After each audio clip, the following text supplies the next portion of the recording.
Hello बच्चों, मेरा नाम अमित कुमार है। मैं इनकम टैक्स एंड जीएसटी हूँ। हम अपना एक यूट्यूब चैनल बना रहे हैं अकाउंटिंग गुरुजी के नाम से। इस चैनल के ऊपर हम किसी भी फ्रेश बच्चे को, चाहे तो वो कॉमर्स का है या बिना कॉमर्स का है, मतलब जिसके पास कॉमर्स नहीं थी, वो भी अकाउंटेंट बन सकता है। तो हम अपने चैनल के माध्यम से कोर्स करा रहे हैं, अपने सब क्लासेस डाल रहे हैं।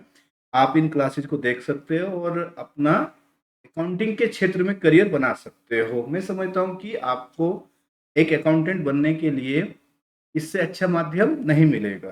तो अभी शुरू करते हैं। वेलकम टू अकाउंटिंग गुरुजी, आप सभी का स्वागत है। आइए सीखते हैं एक अकाउंटेंट बनने के लिए क्या क्या चाहिए। बच्चों, एक अकाउंटेंट बनने के लिए सबसे पहले आपको अकाउंट्स का बेस मजबूत होना चाहिए। हम अकाउंटिंग के अंदर बिल्कुल जीरो से शुरू करेंगे। अगर आपके पास कॉमर्स नहीं है, आप नहीं जानते अकाउंटिंग क्या होता है, अकाउंटेंट को कैसे काम करना होता है, वो सब चीज छोड़ दीजिए। फिलहाल आप जीरो से शुरू कीजिए। जो जो हम कर रहे हैं वो सब चीजें आप तैयार करते रहिए।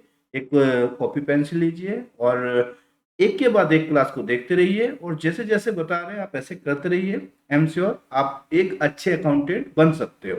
तो अगर हम टॉपिक की बात करें, एक अकाउंटेंट को क्या क्या आना चाहिए, सबसे पहले उसका बेस मजबूत होना चाहिए, बेस क्लियर होना चाहिए। जैसे अकाउंटिंग के अंदर जनरल एंट्रीज बिल्कुल क्लियर होनी चाहिए, मैनुअल पोस्टिंग मतलब लेजर क्लियर होना चाहिए, ट्रायल बैलेंस क्या होता है वो सब चीज आनी चाहिए, बैलेंस शीट क्या होती है वो सब चीजों के बारे में क्लियर होना चाहिए।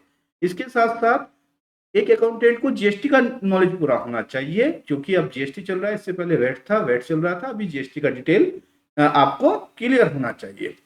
इसके साथ साथ अकाउंटिंग सॉफ्टवेयर जैसे टैली हो गया, बीजी हो गया, जोहो हो गया, या फिर बहुत सारे कस्टमाइज सॉफ्टवेयर हैं, उनका आपको पूरा डिटेल मालूम होना चाहिए। जैसे आपको बताएं, अगर आपका मैनुअल अकाउंटिंग एकदम क्लियर है तो सॉफ्टवेयर सीखना बहुत भारी काम नहीं रह जाता है, क्योंकि अकाउंटिंग तो अकाउंटिंग है, सब कुछ क्लियर हो गया।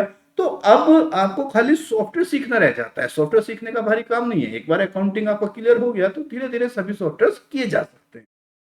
इसके साथ साथ बच्चों, आपको टीडीएस और टीसीएस का भी नॉलेज होना चाहिए। टीडीएस क्या होता है पूरा डिटेल में पढ़ेंगे, टीसीएस क्या होता है पूरा डिटेल में पढ़ेंगे।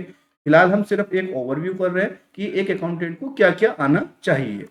इसके साथ साथ आपको कंप्यूटर का भी नॉलेज होना चाहिए, जैसे एमएस एक्सेल हो गया, एमएस वर्ड हो गया। ज्यादा काम ऐसे एक्सेल का होता है, जैसे ट्रायल बैलेंस बनाना, बैलेंस शीट बनाना, या बहुत सारी रिपोर्ट्स होती है वो सब चीज बनाना। ये सब काम हम आपसे बात करेंगे एक्सेल के अंदर, इसकी भी हम आपसे चर्चा करेंगे, पूरा डिटेल में चर्चा करेंगे, ओवरव्यू कर रहे हैं। इसके बाद आपको बैंकिंग एंट्री जानी चाहिए। बैंकिंग एंट्री के अंदर बैंक के साथ जितने भी लेन देन होते हैं, बैंक की एनएफटी कैसे होती है, आरटीजीएस क्या होती है, एनईएफटी के अंदर कैसे क्या डिटेल होता है, वो सब चीजें आपको पूरा डिटेल में मालूम होना चाहिए। इसके साथ साथ बच्चों, आपको पीएफ और ईएसआई के बारे में पूरा नॉलेज होना चाहिए। प्रोविडेंट फंड मतलब पीएफ, पीएफ क्या होता है, कैसे काटा जाता है, कहाँ जमा होता है, कितना जमा होता है, इसके नियम क्या है। तो ये सब चीजें एक अकाउंटेंट के लिए जरूरी है। एक बार मोटा मोटी ओवरव्यू करते हैं बच्चों। सबसे पहले अगर मैं बात करता हूँ, आपको अकाउंटिंग बिल्कुल क्लियर होनी चाहिए। उसके साथ साथ आपको जीएसटी क्लियर होनी चाहिए, अकाउंटिंग सॉफ्टवेयर आपको आने चाहिए, टीडीएस टीसीएस भी क्लियर होना चाहिए, माइक्रोसॉफ्ट एक्सेल और माइक्रोसॉफ्ट वर्ड ये सब चीजें आनी चाहिए, बैंकिंग एंट्रीज भी क्लियर हो, पीएफ और ईएसआई के पॉइंट्स भी क्लियर होने चाहिए। अगर बच्चों ये सब कुछ चीजें आपको क्लियर हैं तो बहुत आप अच्छे एक अकाउंटेंट कहला सकते हो और अच्छी जगह जॉब कर सकते हो। जितने भी पॉइंट्स हमने आपके साथ चर्चा की है, ये हमारे की पॉइंट्स हैं, इनके ऊपर ही हम चर्चा करेंगे, इन्हीं के ऊपर हम क्लास बनाएंगे और आप तक पहुंचाएंगे। मुझे लगता है अगर आप ये सब पॉइंट्स बहुत अच्छे से कर लो तो आप एक अच्छे अकाउंटेंट बन सकते हो और एक अच्छी पोजीशन पा सकते हो और अच्छी जगह जॉब ले सकते हो।